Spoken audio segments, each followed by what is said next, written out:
said that if you are the smartest person o dike na itinatayo ay galing sa pera ng bawat Pilipino.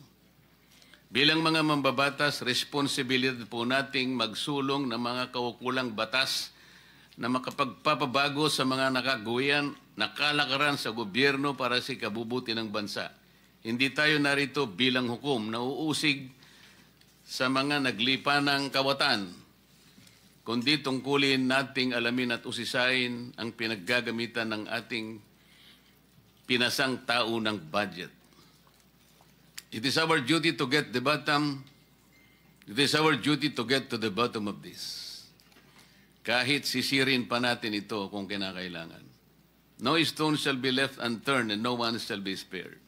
Pagtulungan po nating hanapin ang katotohanan at tuluyang makapaglatag ng epektibo at pangmatagal ang solusyon sa suliranin natin sa pagbaha.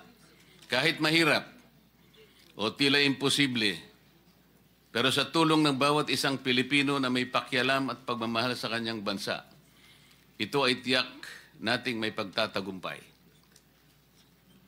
Maraming salamat po. I now declare this hearing officially open.